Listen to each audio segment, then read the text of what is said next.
கிறிஸ்துவுக்குள் பிரியமானவர்களே, கர்த்தரும் இரட்சகருமாய் இயேசு கிறிஸ்துவின் ஈடிய நாமத்தினாலே உங்கள் யாவருக்கும் என் அன்பின் வாழ்த்துக்களை தெரிவித்துள்ளேன். தேவன் அருளிய அப்பம் பிரேயர் மினிஸ்ட்ரி சேனல் மூலியமாக உங்களோடு சந்திப்பதில் மிகுந்த மகிழ்ச்சி அடைகிறேன். தினம்தோறும் அதிகால வேளையிலே பரிசுத்த வேதாந்தத்திலிருந்து ஒரு பகுதியை தியானித்து நம்முடைய குடும்ப பாதுகாப்பிற்காக நாம் ஜெபிக்கிறோம். அதிகால வேளையிலே அபிஷேகங்களை பெற்றுக்கொள்ள, தேவனுடைய கிருபை பெற்றுக்கொள்ள புதிய நாளுக்காக இணைந்திருங்கள். உபாகமம் 30 அதிகாரம் 2 மற்றும் 3 ஆகிய வசனங்கள்.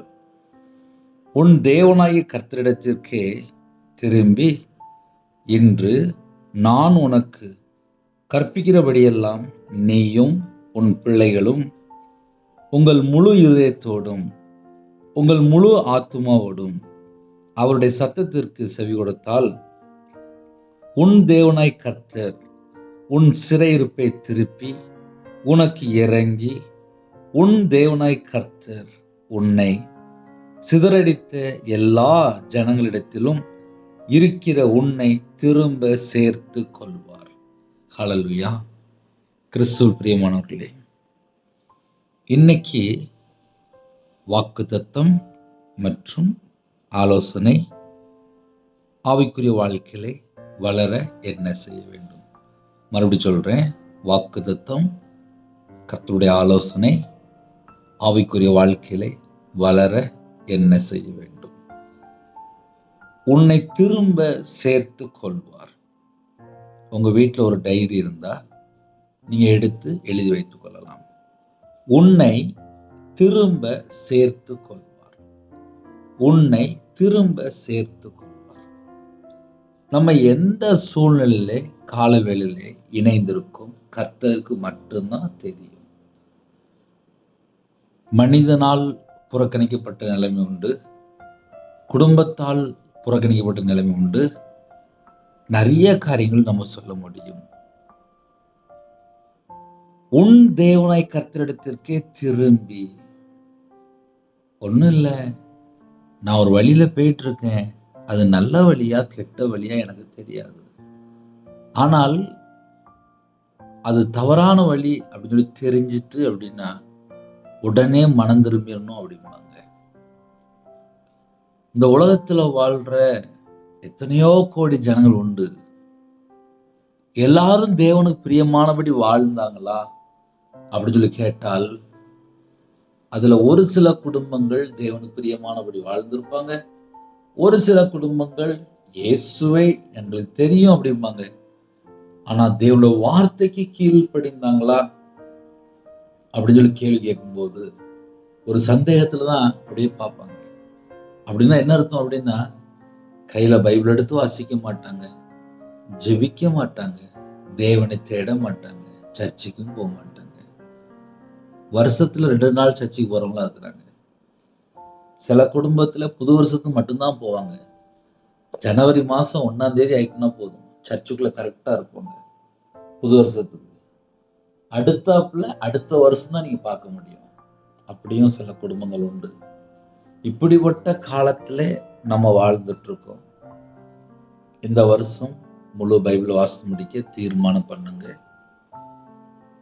உன் தேவனாய் கர்த்தரிடத்திற்கே திரும்பி. ஒருவேளை இந்த காலவேளையிலே இந்த சத்தத்தை கேட்டு கொடுக்கிற தேவ ஜனம், நம்ம கர்த்தர் பக்கம் திரும்பிதான் நம்ம வாழ்ந்துட்டு இருக்கிறோமா, இல்ல கர்த்தரை விட்டு தள்ளி போய் வாழ்ந்துட்டு இருக்கிறோமா என்பதை இந்த செய்தி மூலியமாக ஆழமாக அறிந்து கொள்ள முடியும். இன்று நான் உனக்கு கற்பிக்கிறபடியெல்லாம் நீயும் உன் பிள்ளைகளும் என்று எழுதப்பட்டிருக்கு. அப்படின்னா ஒரு குடும்பத்துல 4 பேர் 6 பேர் இருக்கிறாங்க அப்படின்னா, சில குடும்பத்துல ஜெபிக்க வரும்போது என்கிட்ட சொல்லுவாங்க, பிரதர் நாங்க குடும்பமா ஞானஸ்தானம் எடுத்தோம் பிரதர், ஆனா இன்னைக்கு தேதியில நான் மட்டும்தான் சர்ச்சுக்கு போறேன், என் பிள்ளையும் வரல, என் பையனும் வரல. ஞானஸ்தானம் எடுத்தாச்சு, நற்கருணை எடுத்தாச்சு, ஆனா இப்போ கர்த்தரை விட்டு பின்வாங்கி போயிட்டாங்க, கர்த்தரை விட்டு தள்ளி போயிட்டாங்க, நான் மட்டும்தான் சர்ச்சுக்கு போயிட்டு இருக்கேன், என் கணவர் சர்ச்சுக்கு வரல அப்படிம்பாங்க. அப்படின்னா என்ன அர்த்தம் அப்படின்னா, ஒரு குடும்பத்திலே 4 பேர் 6 பேர் இருக்கிறாங்க அப்படின்னா, இன்னைக்கு பார்த்தா தனியா ஒருத்தவங்க மட்டும்தான் சர்ச்சுக்கு போயிட்டு இருப்பாங்க. இது சில குடும்பத்துல நடக்கு. அப்போ ஒரு குடும்பத்திலே எல்லாரும் தேவனை தேடணும். ஒரு குடும்பம் ஆசீர்வாதமா இருக்கணும் அப்படின்னா எல்லாரும் தேவனை தேடணும். வீட்டுல ஒரு ஸ்பெஷலா ஒரு சாப்பாடு செய்வாங்க. அந்த சாப்பாடு செய்யும்போது எல்லாரும் சாப்பிடணும்னு நம்ம நினைப்போம். எல்லாரும் சாப்பிட்டா நல்லா இருக்கும். தேவன் நம்ம குடும்பத்தை ஆசீர்வதிக்கணும் அப்படின்னா எல்லாரையும் ஆசீர்வதிப்பார். அதுல ஒரு குடும்பத்திலே ஒரு மதுபான அடிமையிலையோ, ஒரு போதை அடிமையிலையோ, இல்ல பலவிதமான பாவத்திலேயோ, இல்ல ஒரு அசுத்தத்துக்குள்ளேயோ, ஒரு அருவருப்புக்குள்ளேயோ, ஒரு தீட்டான காரியத்துக்குள்ளேயோ, இல்ல களவாண்டு சம்பாதிக்கிறதோ, ஒரு கொள்ளையடிச்சு சம்பாதிக்கிறதோ, இல்ல சொத்துக்களை அபகரிக்கிறதோ, இல்ல கர்த்தரை விட்டு தள்ளி போய் துன்மார்க்கமான ஒரு வாழ்க்கையோ, இல்ல ஒரு விபச்சார வாழ்க்கையோ, கர்த்தரை விட்டு ஒரு மனுஷன் தள்ளி போயிட்டானாலே அவனோட வாழ்க்கையில கேடு மட்டும்தான் இருக்கும், ஆபத்து மட்டும்தான் இருக்கும். நம்ம கையில பைபிள் எடுத்து வாசித்தா அழகா புரியும். தீமையை யோசிக்கிறவர்கள் தவறுகிறார்கள் அல்லவோ. ஒரு மனுஷன் தீமையை யோசிக்க ஆரம்பிக்கும் போதே அவன் தவறிடுறான். ஒரு மனுஷன் எப்ப தவறுறான் அப்படின்னு சொல்லி பார்க்கும்போது தீமையை யோசிக்கும் போது அவன் தவறிடுறான். பாவம் செய்கிறவன் பிசாசினால் உண்டாயிருக்கிறான். ஒரு மனுஷன் பொய் பேசும்போது தன் சொந்தத்தில் எடுத்து பேசுகிறான். ஒரு மனுஷனுடைய வாழ்க்கையில பாவம் இருக்குமானால் நமக்கும் தேவனுக்கும் நடுவில் ஒரு பிரிவினை வந்துருது. நிறைய குடும்பத்துக்குள்ள இப்ப என்ன பிரச்சனை அப்படின்னா, கர்த்தரை விட்டு தள்ளி போகும்போது நம்முடைய வாழ்க்கையில நிறைய ஸ்டெப்ல நம்ம விழுந்துருவோம். 24 மணி நேரம் ஒரு மனுஷன் கர்த்தர் பிரியமானபடி வாழ்ந்தாலும் அந்த குடும்பம் ஆசீர்வாதமா இருக்கும். கர்த்தருடைய வேதத்தில் இரவும் போலும் தியானமா இருக்கணும். அந்த குடும்பம் ஆசீர்வதிக்கப்படும். இன்னைக்கு நிறைய குடும்பத்திலே கையில பைபிள் எடுத்து வாசிக்கிற ஒரு கேள்விக்குரியதா இருக்கு. ஏன்னா உலகத்துக்குள்ள வேக வேகமா போய் லாஸ்ட் எங்கேயாவது பார்த்தா ஒரு சைட்ல போய் இடிச்சிட்டு நிக்கும் வண்டி. என்னன்னு கேட்டா எந்த பக்கம் போகணும் தெரியலையே, ஐயோ அப்படிம்பாங்க. அப்படின்னா என்ன அர்த்தம் அப்படின்னா வேகமா போயிரும், வண்டி போயிருக்கும். லாஸ்ட் பார்த்தா ஒரு எண்டு பொசிஷன் நினைக்கும். மறுபடியும் ரிவர்ஸ் எடுத்து மறுபடியும் மெயின் ரோட்டுக்கு வரணும் அப்படிம்பாங்க. ஆவிக்குரிய வாழ்க்கையிலே கர்த்தரை விட்டு தள்ளி போய் எங்கேயாவது இடிச்சுட்டு நிற்பாங்க. அந்த குடும்பம் கர்த்தர் பக்கம் மனம் திரும்பினாதான் ஆசீர்வாதத்தை பெற்றுக்கொள்ள முடியும். அப்ப கர்த்தர் பக்கம் மனம் திரும்பினால் ஆசீர்வாதம் உண்டு. கர்த்தர் பக்கம் எப்படி மனம் திரும்பணும் அப்படின்னு சொல்லி சில குடும்பத்தை கேட்டா தெரியாது. இன்னைக்கு உள்ள வசனம் தெளிவா அழகா எழுதப்பட்டிருக்கு. உன் தேவனாய் கர்த்தரிடத்திற்கே திரும்பி இன்று நான் உனக்கு கற்பிக்கிறபடியெல்லாம் நீயும் உன் பிள்ளைகளும் உன் முழு இருதயத்தோடும் உங்கள் முழு இருதயத்தோடும் உங்கள் முழு ஆத்துமாவோடும் அவருடைய சத்தத்துக்கு செவி கொடுத்தார். தேவன் நம்மள்ட்ட என்ன எதிர்பார்க்கிறார் அப்படின்னா, நானும் என் பிள்ளையும் அடுத்தாப்புல நான் எப்படி கர்த்தர் பக்கம் மனம் திரும்பணும் அப்படின்னா, என் இருதயம் முழுசா கர்த்தர் பக்கம் மனம் திரும்பிடணுமா. என் ஆத்மாவுக்குள்ளே வேற எதுவுமே இருக்கக்கூடாது. அதுதான் ரொம்ப முக்கியம். நான் கர்த்தருடைய சத்தத்துக்கு செவி கொடுக்கணும் அப்படின்னா என் இருதயத்துக்குள்ளே இந்த உலகத்துல காரியமோ என் ஆத்மாவுக்குள்ளே தேவையில்லாத எந்த ஒரு காரியமே இருக்கக்கூடாது. நான் கர்த்தர் பக்கம் மனம் திரும்புறேன் அப்படின்னா என் இருதயத்துக்குள்ளே தேவையில்லாத எந்த ஒரு காரியமும் எனக்கு வேண்டாம். எனக்கு தேவன் போதும், எனக்கு அவரு போதும், என் இருதயத்துக்குள்ள ஒரு வாசம் பண்ணணும் அப்படின்னு சொல்லி நம்முடைய இருதயத்துக்குள்ள அந்த தீர்மானம் இருக்கான்னு சொல்லி நம்ம கொஞ்சம் செக் பண்ணி பார்க்கணும். ஏன்னா எங்க திரும்பி பார்த்தாலும் நம்ம டயத்தை வேஸ்ட் பண்ணிடுது. நிறைய குடும்பத்துல டைம் வேஸ்ட் ஆயிருது. எப்படி வேஸ்ட் ஆகுன்னு சொல்லி பார்க்கும்போது எங்கெல்லாம் வெளியில போயிட்டு வரோமோ பல மணி நேரம் வேஸ்ட் ஆயிருது. ஆனா தேவனோட சமூகத்துல இரவு போலும் தியானமா இருக்கிற மனுஷன் பாக்கியவன் தானே.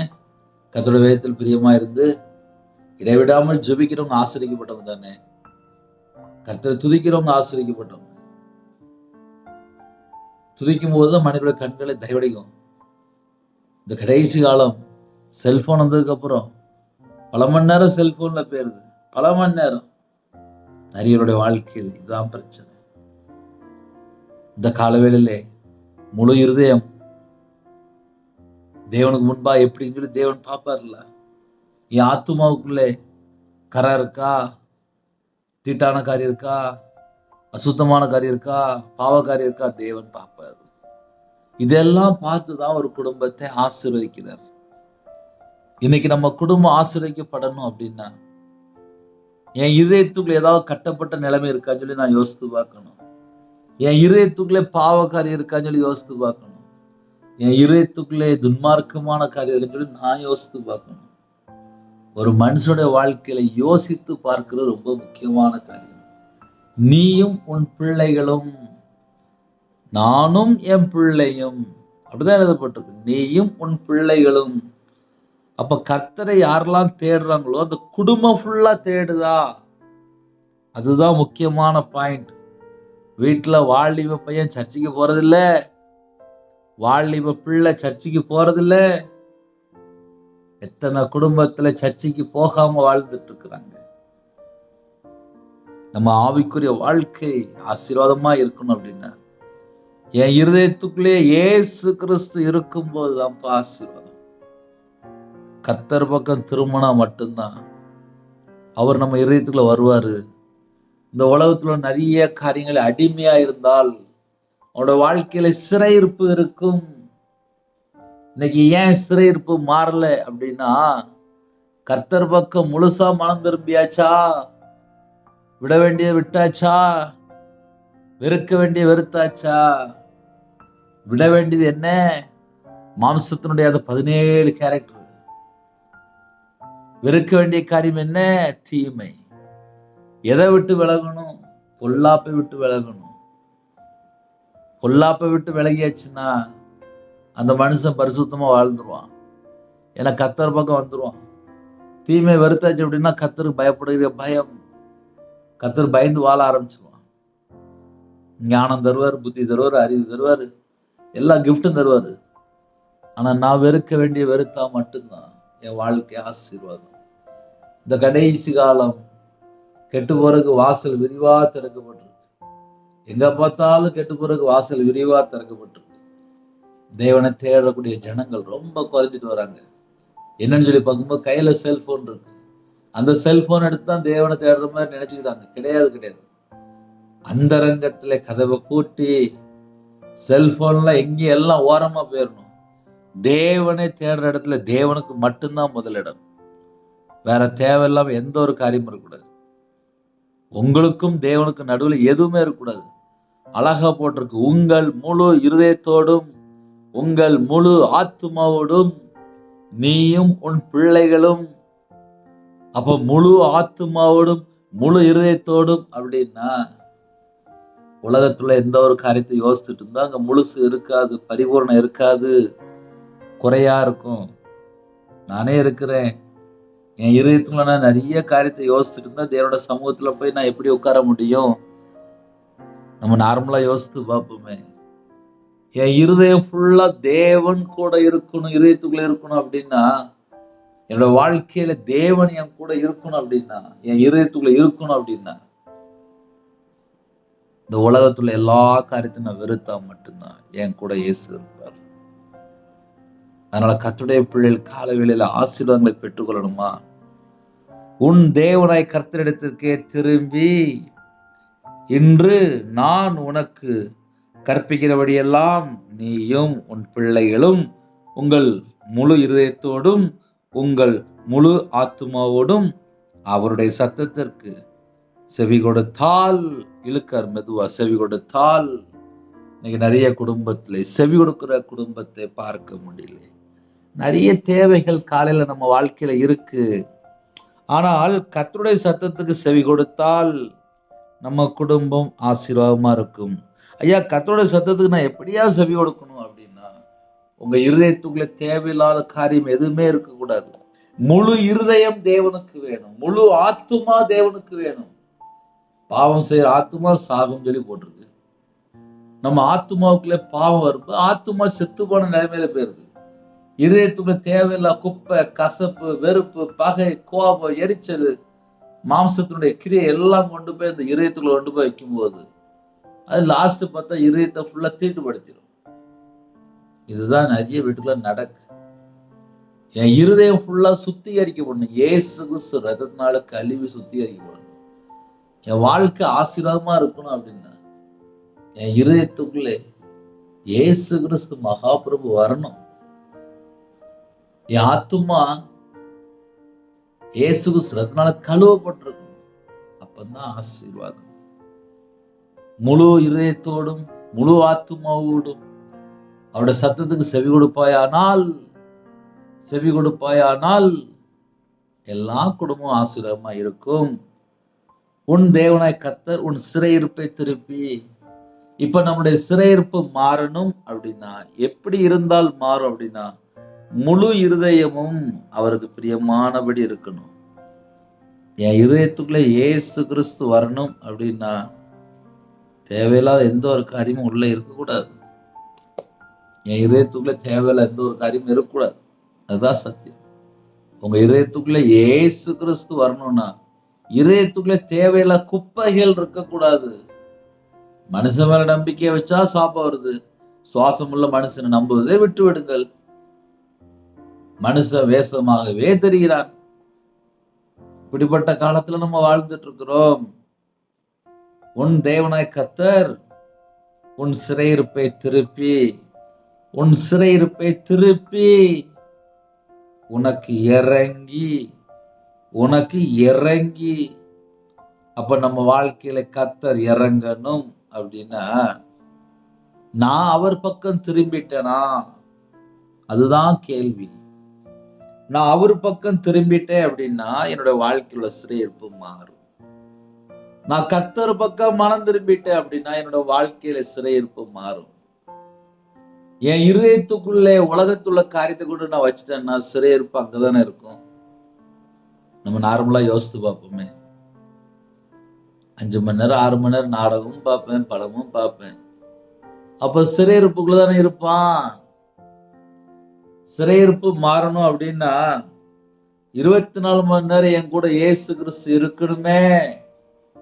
இன்னைக்கு என்ன பிரச்சனை தேடி வாசிக்கும் போது, தேடி தியானிக்கும் போது, ஒரு மனுஷனுடைய வாழ்க்கையில சிறையிருப்பு என்ன சொல்லி பார்க்கும்போது ஃப்ரெண்டை மட்டுமே நினைச்சிட்டு இருப்பாங்க.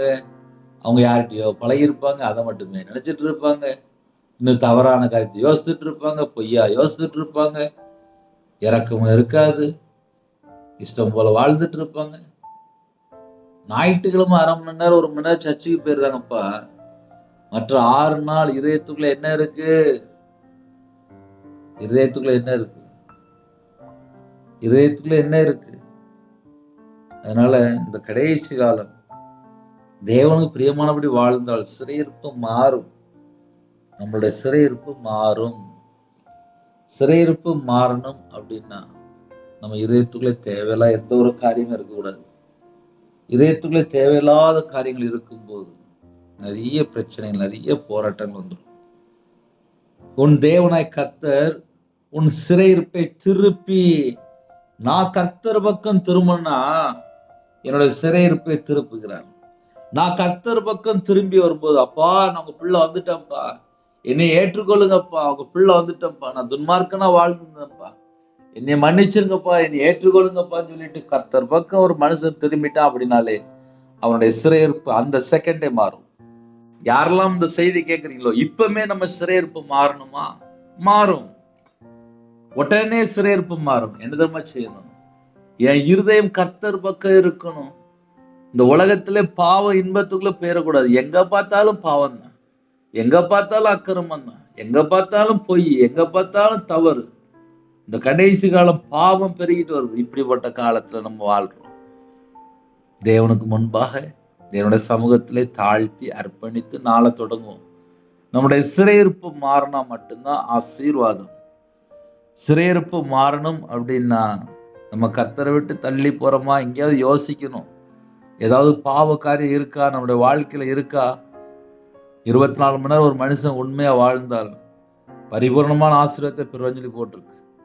நிறையருடைய வாழ்க்கையிலே, வாலிப பிள்ளைகளுடைய வாழ்க்கையிலே, வாலிப பையனுடைய வாழ்க்கையிலே, சில பெற்றோருடைய வாழ்க்கையிலே, சில தாயாருடைய வாழ்க்கையிலே உண்மை இல்லை. கர்த்தர் பக்கம் திரும்பியாச்சுனாலே ஆசீர்வாதம் தானே. நிறைய குடும்பத்துல கர்த்தரை விட்டு தள்ளி போய் ரொம்ப வருஷம் ஆச்சு. ஆதியில் உள்ள அன்புலாம் இப்ப இல்லை. எனக்கு எல்லாம் தெரியும் சொல்லி நம்ம நினைச்சிருக்கோம். ஆனா தேவன் நம்ம இதயத்தை பார்ப்பாரு. நம்மள்ட்ட என்ன மிஸ்டேக் இருக்கு எல்லாம் தேவனுக்கு தெரியும். கர்த்தர் பக்கம் மனம் திரும்பியாச்சு அப்படின்னா சிறையிருப்புல இருந்து நம்மளை திருப்புறாராம். அப்ப நம்முடைய சிறையிருப்பு திரும்பணும் அப்படின்னா, நம்முடைய வாழ்க்கையில சிறையிருப்பு இருக்கக்கூடாது அப்படின்னா, நான் கர்த்தர் பக்கம் மனம் திரும்பி இருக்கணும். அதுதான் உண்மை. அவருடைய சத்தத்துக்கு செவி கொடுக்கணும். உண்மையா மனம் திரும்பி இருக்கணும். இதயத்துக்குள்ளேயோ ஆத்துமாவுக்குள்ளேயோ தேவையில்லாத காரியம் வேண்டாம். உனக்கு இறங்கி சிறையிருப்பை மட்டும் அவர் திருப்பல, உனக்கு இறங்கி நம்முடைய தேவன் மன உருக்கமுள்ள தேவன், மன்னிக்கிறதற்கு தயவு பெருத்து இருக்கிறார். யாரெல்லாம் கர்த்தர் பக்கம் மனம் திரும்பி பாவியா என் மேல கிருபையாயிரும், என்னை மன்னிங்கப்பா, என் மேல இறக்கமா இருக்கு சொல்லி யாரெல்லாம் தேவனை நோக்கி நம்ம ஜெபிக்கிறோமோ, அவர் நம்ம மேல மனம் இறங்கும் போது நம்முடைய சிறையிருப்பு மாறிடும். அதுதான் இன்னைக்கு முக்கியமான செய்தி. நம்முடைய வாழ்க்கையில சிறையிருப்பு இருக்கக்கூடாது. சிறையிருப்பு இருக்கும்போது ஆசீர்வாதம் இருக்காது. சிறையிருப்புல இருந்து வெளியில வரணும் அப்படின்னா 7 நாள் நம்முடைய வாழ்க்கை எப்படி இருக்குன்னு சொல்லி நம்மை நாம் ஆராய்ந்து பார்க்கணும்.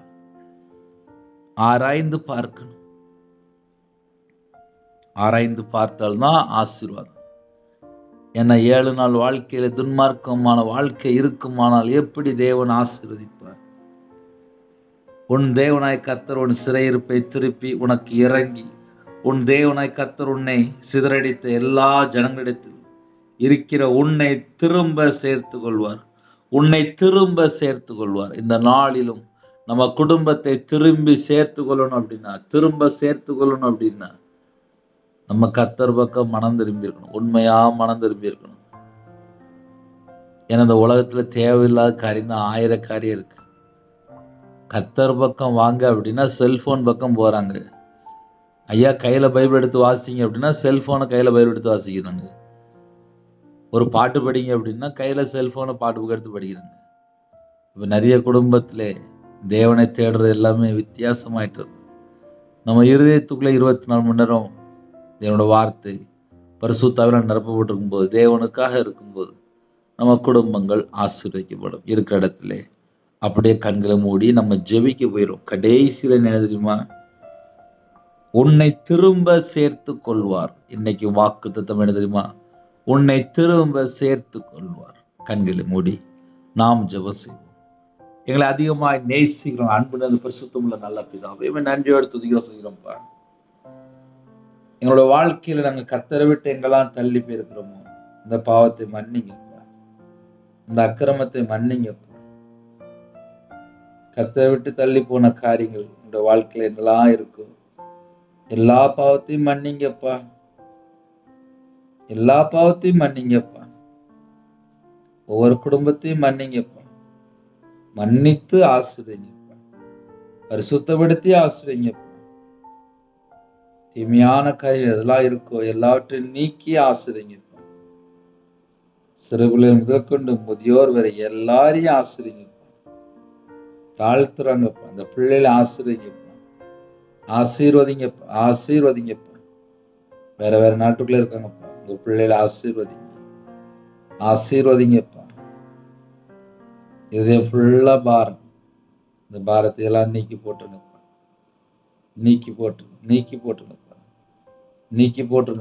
உங்க பிள்ளையோட வாழ்க்கையில் ஆசீர்வாதம் வேணும்ப்பா.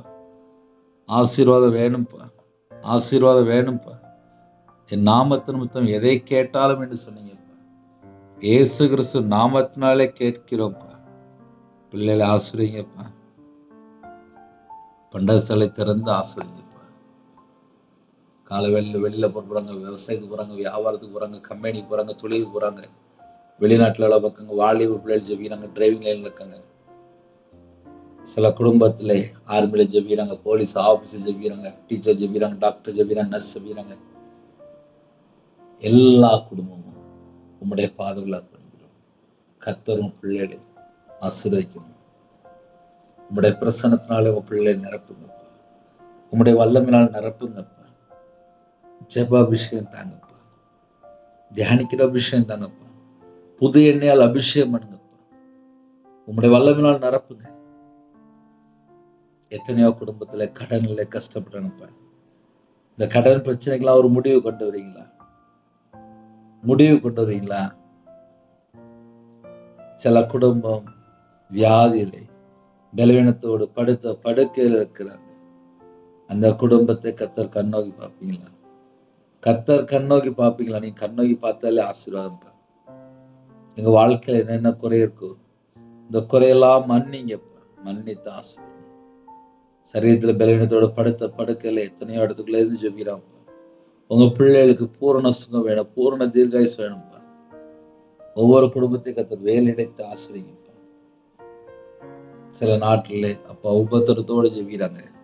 உபத்திரத்தை மாற்றித்தாங்க. இப்போ வேலை செய்யற இடத்துல நிறைய பாரமான வேலையா இருக்குப்பா. எல்லாவற்றையும் லெகுவா மாற்றித்தாங்க. கர்த்தரை தேடியவர்களுக்கு ஒரு நன்மையும் குறையக்கூடாது. இந்த நாளிலும் அப்பா விசேஷமாக யாரெல்லாம் தாழ்த்துறவங்களோ, பிறந்த நாள் கொண்டாடுறாங்களோ, திருமணம் கொண்டாடுறாங்களோ, அந்த குடும்பம் 1000 தலைமுறைக்கு ஆசீர்வதிக்கப்படட்டும். இயேசு கிறிஸ்து நாமத்தில ஆசீர்வதிக்கப்படட்டும். இந்த நாளிலும் கர்த்தர் பிரியமானபடி தேவ சித்தத்துக்குள்ள, தேவ திட்டத்துக்குள்ள இருக்கணும். சிறுபிள்ளைகள் முதற்கொண்டு முதியோர்கள் எல்லாரையும் உங்களுடைய பாதங்கள் அப்படிங்க. அப்பிரோஜனமான ஊழியக்காரன். இந்த நாளிலும் சரீரத்தில் பலவீனத்தோடு எங்கெல்லாம் ஜெபித்தாங்களோ பூரண சுகம் தந்துங்கப்பா. கடனில் கஷ்டப்படுகிற குடும்பத்துக்கு பூரண சுகம் தந்துங்கப்பா. எல்லா குடும்பத்தையும் கர்த்தர் மீட்டெடுங்க. எல்லா குடும்பமும் ரட்சிக்கப்படும். எல்லா குடும்பமும் கர்த்தர் பிரியமானபடி வாழணும். அந்த கிருபை உங்க பிள்ளையோட வாழ்க்கையில் அதிகமாக பெருகட்டும்ப்பா. இந்த நாளிலும் யாரெல்லாம் தங்களை தாழ்த்தினாங்களோ அந்த குடும்பங்கள் இயேசு கிறிஸ்து நாமத்தினாலே ஆசீர்வதிக்கப்பட்டும். சிறுபிள்ளை முதல் கொண்டு முதியோருடைய எல்லா குடும்பத்தையும் கர்த்தர் வேலையடைத்து ஆசீர்வதிங்க. காலவேளையிலே நிறைய குடும்பத்தில் இதே ஃபுல்லாக பாரம், எல்லா பாரத்தையெல்லாம் நீக்கி போட்டுருங்க. நீங்கள் உங்கள் பிள்ளைகளோட கூட இருங்க. உங்கள் நாமம் மட்டும் மேம்படட்டும். காலவேளையிலே நிறைய குடும்பத்தில் நிறைய தேவைகள் உண்டு. அந்த தேவைகளை கர்த்தர் சந்திங்க. படிக்கிற பிள்ளைகள் இணைந்துக்காங்கப்பா. படிக்கிற காரியத்திலே ஃபஸ்ட் ரேங்க் எடுக்கணும். தேவையில்லா யோசனைகள், தேவையில்லா சிந்தனை எதுவும் வரக்கூடாதுப்பா. வேலைடைங்க. திருமணத்துக்கு ஆயத்தமாக இருக்குங்க. கர்த்தர் ஏற்ற துணையை தாங்க. சில குடும்பம் திருமணம் முடிஞ்சதுக்கப்புறம் நிறைய குழப்பம்ப்பா. அந்த குடும்பத்தில் என்ன குழப்பம் இருக்கோ அதை நீக்கி போட்டுருங்க. நீக்கி போட்டுருங்க. கர்ப்பத்தின் ஏஜுபீரம்ப்பா. கர்த்தர் மனம் இருங்க. நீங்கள் மனம் இறங்கிட்டனாலே ஆசீர்வாதம் தான்ப்பா. உங்கள் பிள்ளையோட வாழ்க்கையில் ஆசீர்வாதம் வேணும்ப்பா. சிறையிருப்பு மாறணும்ப்பா. கர்த்தர் பக்கம் மனம் திரும்ப சொல்லிங்கப்பா. ஜெபிக்கிற குடும்பத்தை ஆசீர்வதிங்க. சில குடும்பம் கர்ப்பத்தின் ஏஜுபீரங்க, மாசமாக இருக்குங்க, டெலிவரி போகிறாங்க. பரம வைத்தியர் கூட இருங்க. உங்கள் பிள்ளைகளோட வாழ்க்கையில் ஆசீர்வாதத்தை பெற்றுக்கணும். சிறையிருப்பு மாறணும். கர்த்தர் கிருபை செய்யுங்க. எல்லா குடும்பத்தையும் உங்களுடைய ஜீவனுக்கு அர்ப்பணிக்கிறோம். துதி கன மகிமை எல்லாம் ஒவ்வொருக்கே செலுத்திடும்ப்பா. யாரெல்லாம் கடனில் கஷ்டப்படுறாங்களோ அந்த கடன் பிரச்சனைக்கு ஒரு முடிவு கொண்டு வாங்கப்பா. கர்த்தர் பொறுப்பெடுக்குங்க. இயேசு கிறிஸ்துவின் பிதாவே, ஆமென். தேவனுக்கே மேம்படுவதாக. கர்த்தர் தாமே உங்களை உங்கள் குடும்பத்தில் சகல காரியத்தையும் சம்பூர்ணமாக திருப்தியாக கர்த்தர் கொடுத்து ஆசீர்வதிப்பாராக. ஆமென். கர்த்தராகிய இயேசு கிறிஸ்துவின் கிருபையும் பிதாவாகிய அன்பும் பரிசுத்தனுடைய ஐக்கியமும் எப்பொழுதும் சதா காலங்களிலும் நம்ம அனைவரும் கொடுப்பதாக. ஆமென். கிறிஸ்துவுக்கு பிரியமானவர்களே, 9363064181 நம்பர் கொண்டாலும் நாங்கள் உங்களுக்காக குடும்பத்துக்காக ஜெபிப்போம். நீங்களும் நம்முடைய ஊழியக்காரத்துடன் ஜெபித்துள்ளுங்கள். தினந்தோறும் ஜெபிக்கிறோம், தொடர்ந்து கேளுங்கள். இரவு நேரத்தில் ஜெபிக்கிறோம், அதை தொடர்ந்து கேளுங்கள். எனக்காக டெய்லி ஒரு நிமிடமாக ஜெபித்துள்ளுங்கள். கர்த்தர் உங்களையும் உங்களோட குடும்பத்தையும் உங்களுடைய ஊழியத்தையும் உங்களோட வம்சத்தையும் எல்லா காரியத்திலும் கர்த்தர் கொடுத்து ஆசீர்வதிப்பார். God bless you.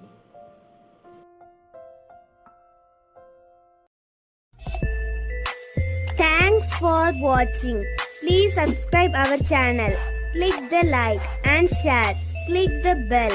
God bless you.